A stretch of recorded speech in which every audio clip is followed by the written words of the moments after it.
Yo, welcome back to another episode of my podcast, episode 11. It's your boy Corday, and I'm a little late. I missed a couple of playing games and whatnot, but nonetheless, playoffs is here, live and in effect. I was supposed to have my Cavs shirt on. Give me a second. All right, I found my shirt, man. Look. Yeah, man. Here we go. So first, I'm gonna talk about the awards because those will be announced throughout the week. Obviously, they be waiting for MVP last second, but we got a 6-man getting announced tonight, 7 o'clock. Look at the finalists for those. We got Malik Beasley, Ty Jerome, and Peyton Pritchard. Completely non-biased. I don't know. I really like Malik Beasley. He averaged 16 off the bench. Second in threes made all season, which is super impressive. But I don't know. He plays starter minutes, like he plays, the whole game practically when they need him. And same with Peyton Pritchard. And I just think Ty Jerome is really like a bench guy. Like he is literally a 6-man, and these other guys is playing starter minutes. So of course they're gonna have high stats, and Ty Jerome is averaging the same amount as Peyton Pritchard in like 8 less minutes. So I don't know. But regardless, I think it will go to Peyton Pritchard. Still a dog, bro. Great season, nonetheless, and super scary to play against. You don't want to see Peyton Pritchard fresh off that bench when you was already struggling to guard Jason Tatum and Jaylen Brown. Derek White as well, and boom, here comes Peyton Pritchard off the bench running and gunning through your defense. So yeah, I'm not mad at the Peyton Pritchard here for the 6-man. He definitely deserves it, but just saying, Ty Jerome, less minutes, same stats. Just a little lower, but yeah. Next award that they will be announcing is Clutch Player of the Year. I was kind of sick my boy DG wasn't in here, but Jalen Brunson and Jokic, 3 super clutch players. Trying to think throughout the season. I don't know. You could say Jokic here. Yeah, he should definitely get MVP, but we'll get into that later. But you can go Jokic here. I like Ant here. Yeah, I don't really know like the stats or whatever it was for clutch points. I know, thanks to TikTok comments, I know Trae Young was up there and he led in clutch assists and clutch threes made in the clutch time. So a couple of snubs there maybe. But next, got the Depoy. Will be announced on Thursday at 6:30. Evan Mobley. Argue with a wall, bro. Argue with a wall. I sound super biased, but if not Evan Mobley, Dyson Daniels, I guess. But I don't know, man. Draymond's obviously great on defense, but I feel like he just randomly jumped in the picture once Wemby got hurt, which I don't like. Don't just randomly start glazing. I mean, Dyson Daniels and E-Mob have been in the conversation all season, so hopefully it goes to one of those two. But at the end of the day, I wouldn't be too mad at Draymond either. I mean, he's like the Warriors' defensive cornerstone, and he's been that since he's came into the league, honestly. So another Depoy for Draymond wouldn't be too bad either. But Evan Mobley's great on defense. That's all I'm gonna say. And great shot blocker, great defensive rebounder.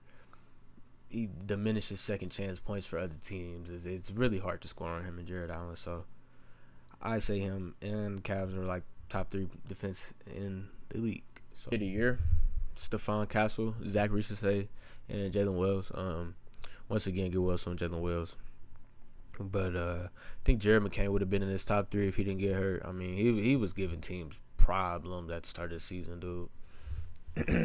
I mean, grinning parlays, doing it all for the Sixers, man. Right behind Tyrese Maxey when Embiid was in and out of the rotation. So I think Jared McCain definitely would have walked out with this award, honestly. But this is going to Steph Castle. I mean, he was like the Spurs leading scorer for a while once Wemby got hurt, then De'Aaron got hurt. So the young guy definitely stepped up and provided for the Spurs offense for the rest of the season, and had some good showings. I think he had a triple-double versus the Cavs.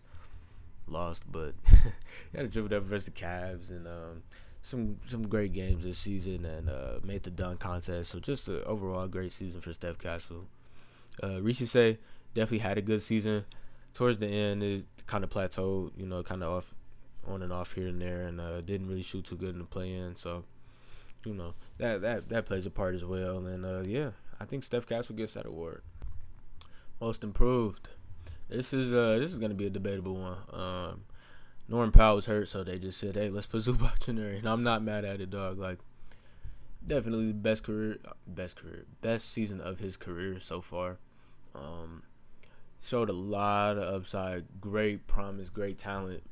Filling in when Kawhi was hurt throughout the season and coming through, being that second best, first best player on some nights, and really, really, really helping this Clippers team, dude. You saw how they played last night. He played pretty solid, but thanks to Kawhi, they got that dub. But yeah, nonetheless, great season from Zubac. Dyson Daniels, also in the most improved talks. He had a great season, stepped into that starter role after he was, bouncing around a bit on the bench in New Orleans. So great to see him jump into that starting role and flourish behind Trae Young. And a lot of steals. I want to say the start of the season was more his bread and butter. He was really good start of the season. And and then Cade Cunningham. I don't really like when they put guys that are literally known to get buckets in award like most improved. Like, he deserves it. Don't get me wrong. Obviously, going from super trash last season to one of the better teams in the Eastern Conference, and he's the best player of that team, so it makes sense, honestly. But he was the first pick. He was drafted to do this. Everybody knows Cade Cunningham can hoop, and yeah, I just think they need to give it to somebody that really wasn't expected to have a jump, like Zubac. He's 28, 29. People weren't expecting Zubac to have this big of an impact on this Clippers team, unless I don't know, but I don't know. Cade definitely deserves it though, nonetheless, since they put him in here, and I'll have stats and stuff up next to me, so you guys can debate in the comments with me. Next is Coach of the Year. I don't know. It wouldn't be crazy to get us to Ime Udoka, because he showed once again that he's just a great coach.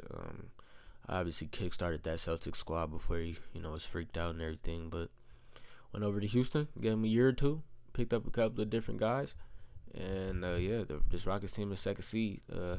In cahoots with the Warriors right now, but we'll see how that series plays out. One game in, and great season from Ime. JB Bickerstaff, old Cavs coach. Obviously, that Pistons team had a great season, found themselves an identity, and made them away this season into the playoffs. So obviously can't go wrong with him. And then you got my boy Kenny. My boy Kenny, man. Obviously the Cavs, 64 wins, 68 wins. A lot of wins. So can't fault him either. I'm gonna obviously pick Kenny Atkinson, but I can see it going to Ime, honestly. I don't think JB will get it. Maybe if the Pistons were like 4 seed, 3 seed, he would have locked that up. But Ime will probably get this award, but I think it should go to Kenny Atkinson. Last but most certainly not least, the MVP award. Shai or Jokic? Giannis had a great season, but you're just the third spot, honestly, my guy. Shai and Jokic. I'm gonna say Jokic, honestly. He's the reason the Nuggets are what they are right now, and phenomenal season, dog. I mean, obviously you can't take nothing away from Shai, who hasn't had under 20 points since like October, besides when they did what they did versus the Grizzlies the other day, but only scoring over 20 from that long of a period is crazy. I can't even get my words out, because like he just balled out the whole season. So obviously, voters fatigue and stuff like that plays a factor. So I think it will go to Shai, but I don't think Jokic cares regardless. So if he doesn't care, we shouldn't. So congrats to Shea or Jokic, whoever wins the award, but I think it should go to Jokic, and that will really cement his legacy as a basketball player. I'll just say that. All right, what everybody's been waiting for, man, the playoff bracket. um, I'm feeling good about my picks, man. Besides one game. I mean one series. We'll get into that, but yeah, we'll just go left to right, left to right, left to right. So the Grizzlies Thunder 4-0 sweep. Honestly, after what I saw, on Easter Sunday, I don't know. Obviously, the Grizzlies won't play that bad again, but the series is over. I've seen enough, honestly. The Grizzlies are gonna have to really impress me for me to be like, oh, they really got a chance. But nah. Shea only had like 15 points or something like that. He might have had lower than that, probably 10 points or something like that. But yeah, this series is over with. Shea didn't even try. He missed every shot in the first half. I watched most of this game too, unfortunately, and the Grizzlies were just turning the ball over, just throwing it to the other team. They got good looks in the first quarter or so, and they just weren't making them, honestly. And the Thunder were making all of their looks. So second chance points and everything. Chet was everywhere. Yeah, J-Dub looked really good too. J-Dub looked really good. Yeah, Isaiah Hartenstein balled out too. They couldn't stop Isaiah Hartenstein. Zach Edey was dropping back too far on every possession, and Isaiah Hartenstein was 8 for 8 off post hooks and floaters, mainly floaters. He was just grabbing the ball in the mid area, floating it right over Zach Edey's head because he was just too drop back too far, and I didn't like that. I think at that point you just got to take away Hartenstein and let your other guys help you, because dropping back that far is leading to buckets on every possession, and you can't get anywhere if they're scoring every possession. So you got to take away what's stopping. You got to take away what's killing your team right there. But Zach Edey just kept dropping back, and they kept scoring. So it's like, whatever. Y'all don't care. And then their interim head coach, Tomas. I'm not gonna try and pronounce his last name, but Tomas. Didn't know much about him, but he's in a pickle right now. And yeah, I think that series is over with, man. We bounce over to the Cavs Heat. I think the Heat might steal one game. I don't know. We lost one on the road, maybe two on the road versus Miami this season. I think it was only one though.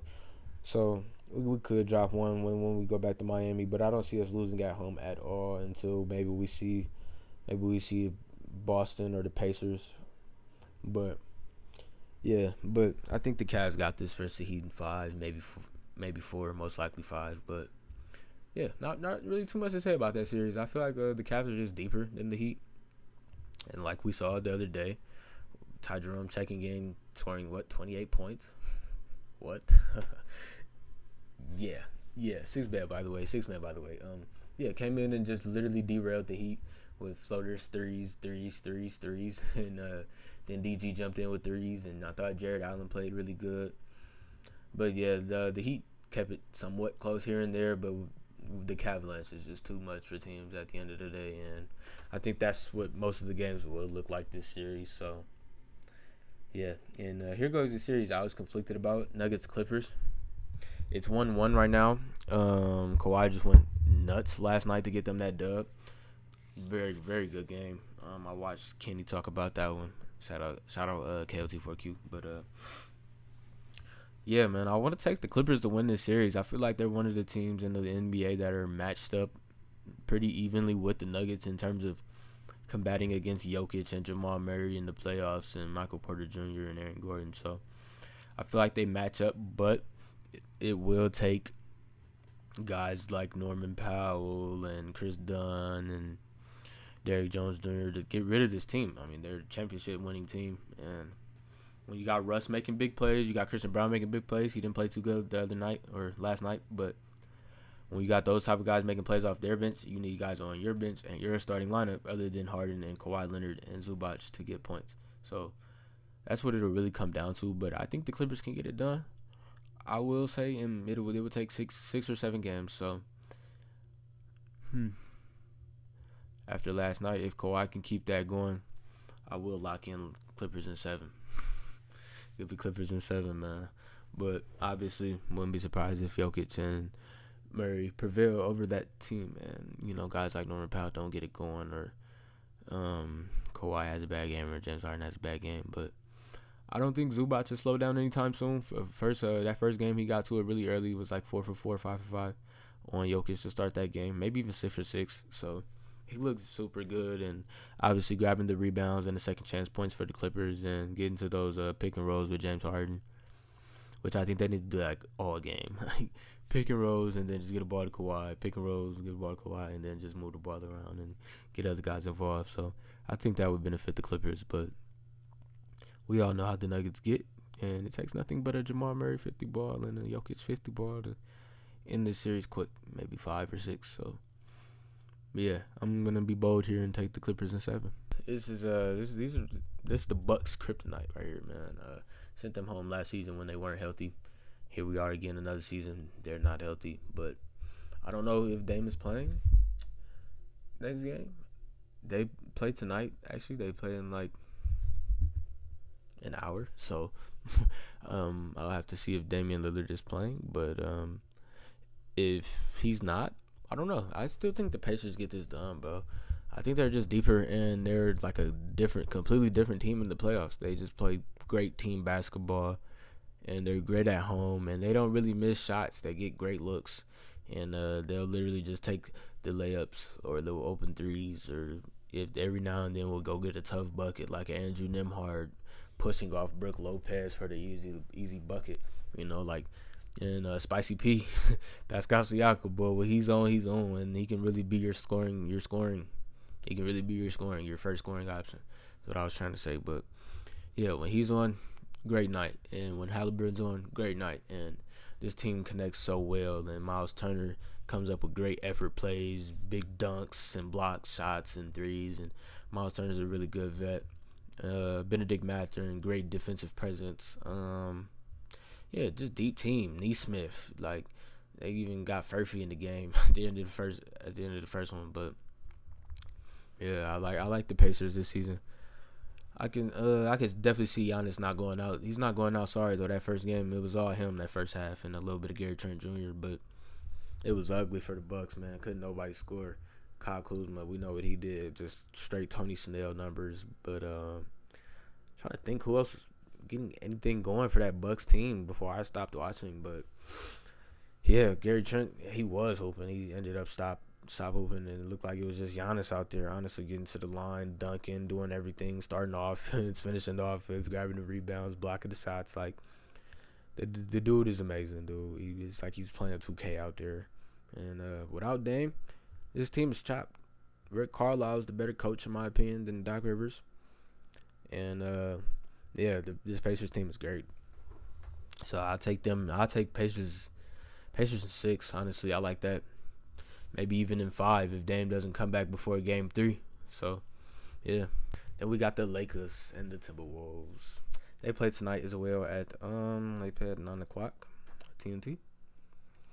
I really don't like how the Lakers looked in that first game. I wasn't expecting that at all.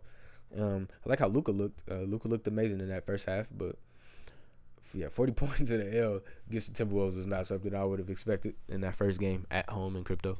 But I think the Lakers will be okay. It's the first game. You never overreact from the first game, unless you're like the Grizzlies who lost by 50, or the Heat who lost by 20, or the Bucks who don't have Dame. It's just different for each team. But this game right here for the Lakers particularly, I will say they don't much have to worry. But the offense did look really lackluster. But that's just the Lakers at times. They look really flat, and I expect JJ to, get some adjustments going here, and it'll be different to see how they come out this next game.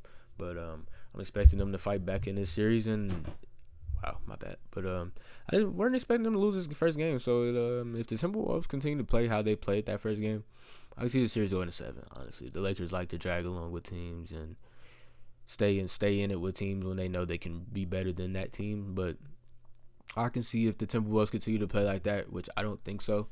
Maybe it'll be game 2, game 4, game 5, or something like that. But I don't think they'll keep it that hot with franchise-setting records, but they will. I can see the Lakers. I think I'm gonna take the Lakers and take the Lakers in 6, man. Ignore that. I'm gonna take the Lakers in 6 though. Pistons Knicks. By the way, no shoes behind me today. Just some jorts and my covers. I didn't even make the bed. We was all over the place. Just got out of class. But Knicks Pistons. I really do want to take the Pistons, man. They knotted this series up last night, and yeah, if K keeps this up, I can see it. But my realistic, I'm gonna take a. The Knicks are so good sometimes, bro, and sometimes they're not. And same with the Pistons. Literally, the first game the Pistons came out looking flat. But same with the Knicks. Jalen Brunson started off slow. K didn't look too good at all, but looked great this game. So it's really hard to call. But I'm gonna be that guy, man. I'm gonna be that guy. Give me the Pistons in 7, dog. I think this would be a very heat first round for every most series. But yeah, give me the Pistons in 7. Honestly, it's vibes, man. I mean, the Pistons are deeper, but the Knicks are better, so it combats. But it'll be interesting to see how the rest of these games play out, because the Pistons came back and took one in the Garden, so we'll see how they look going back to Little Caesars Arena in Detroit. But it'll be interesting, man. It's a long shot taking the Pistons, man. They can go right back to how they looked in the first game, but they're a gritty team, so I'm gonna hope my prediction stands true. Lastly, Celtics Magic. We'll be quick with this one. I got the Celtics in 4. Magic looked solid in that first half. Maybe even like a little bit of the third quarter, but they lost it. Eventually, just literally everybody for the Celtics. Derek White was balling. Pritchard looked good. I thought Porzingis was a super problem on defense. All in the passing lanes, just like a 2K big man. All in the passing big lane. Let me slow down. All in the passing lanes, blocking shots, tipping passes, everything. It was really good for them on the defensive side.